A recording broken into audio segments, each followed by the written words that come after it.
Good morning, good people. It is the 3rd of January 2017. We are finally here. We have landed.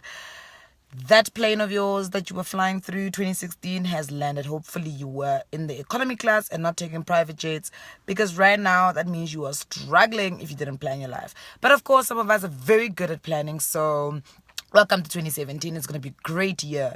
But the first step I realized that people are not doing is planning their lives. It's funny because we can plan our lives in all other aspects, but we never know how to actually plan our lives financially. So my first message of the year is plan your life. Don't go out into 2017 and not knowing what your financial goals are, what your financial plans are, how your year is going to be financially. Because if you don't do this, you're going to find yourself in June walking into a bank and trying to apply for a loan or doing all sorts of things, wonga.com, boodle.com, whatever they're called. So it is very, very important that you plan your finances as carefully as possible. Know how much money you need in January. Know how much money you're going to need in February. No, obviously there are things that are going to come up that you do not plan for, but know what you are doing. Know how you're going to be spending the year financially. Know where you're going to be making money. If you need additional money, find those additional income of streams of income, because you will never, ever be wealthy only having one stream of income. It does not work. Your salary will never ever be enough for you to become wealthy, because as human beings we always adapt to our salary. So last month you were earning 10,000 rand and you were managing just fine with 10,000 rand.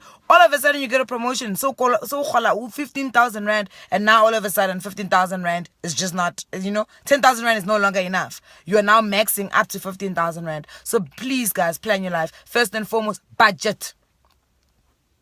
You guys know what a budget is, right? Budget. A budget basically is the plan, your financial plan of the year. Budget your lives, guys. Look at your salary and look what is reasonable. And first and foremost, the first thing that should be on your budget is savings. We all know this. We all have been preaching this. Save, save, save, save, save. Everybody's been complaining about the 52-week challenge, saying that it's a bit difficult because in the last few weeks you end up having to cough up almost like 2,000 rand every month. Be smart. It's 13,780. Aggregate it. Divide it into months. There's 12 months in the year. If you divide it, you end up paying 1,150, I think, for every single month. If you can't do it like that, then write down all the amounts of each week and see how base. I mean, you've got some good months, guys. Everyone's got some good months. Then you've got some shit ass months. So on the good months, try and capitalize. Try and save as much money as you can. At the end of the day, that 13,000 rand is going to be yours. It's not ours. So if you don't want to save, we can't help you.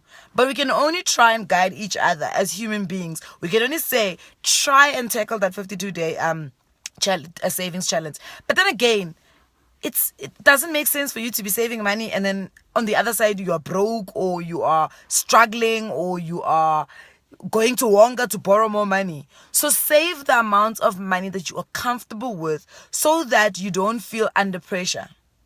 But now it's a catch-22, because then other people will say, no, but that means that I can't save because I've got something. No, cut out those clothing accounts. Cut out that gym membership if you're not attending gym. You better get on the streets and jog, because clearly you're not making use of your gym membership. So don't go. Don't pay either. I mean, duh. Groceries.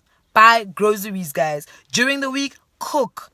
Cook in bulk if you have to. Tenga ikaftin, ama Tupperware, smaller nyana ones. They even sell them at Pick and Pay. Cook in bulk and store it in your freezer if you have to. Because buying takeaways is actually very expensive. These convenient things, Abo Uber Eats, Abo Mr. Delivery, those things are very expensive. They can accumulate if you are not careful. So make sure you cut out your corners on the dumbest things. If you see your month is going to be tough, plait a reasonable hairstyle that is going to last. Ama braids, ayalasta. Plait something that makes sense. You know what I mean? Like, we'll do these weaves that have to be ironed, have to be washed, and then,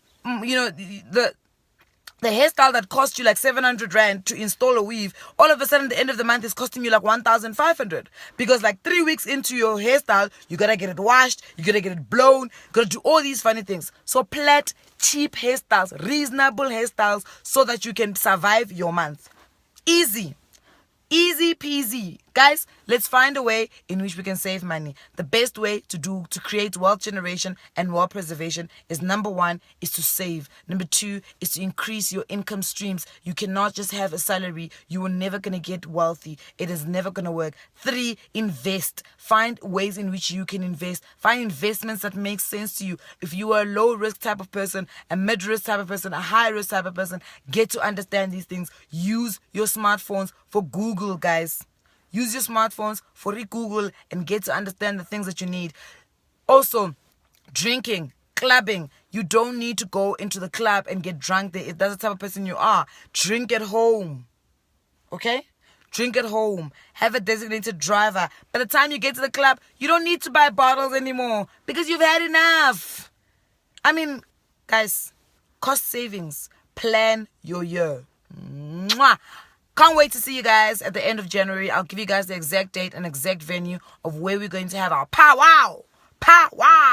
And yeah, we're going to be talking a little bit about Beraka Masadi. We're going to be talking a little bit about finances. We're going to talk about small businesses and, a whole lot of... It's going to be a crazy year in terms of our finances. We are actually going to become financially free eventually. We're going to get our asses into gear so that by the time this year ends, we've got a little bit of money. We've got additional income streams. We have saved. We have invested. We are comfortable. We can go into 2018 feeling fresh.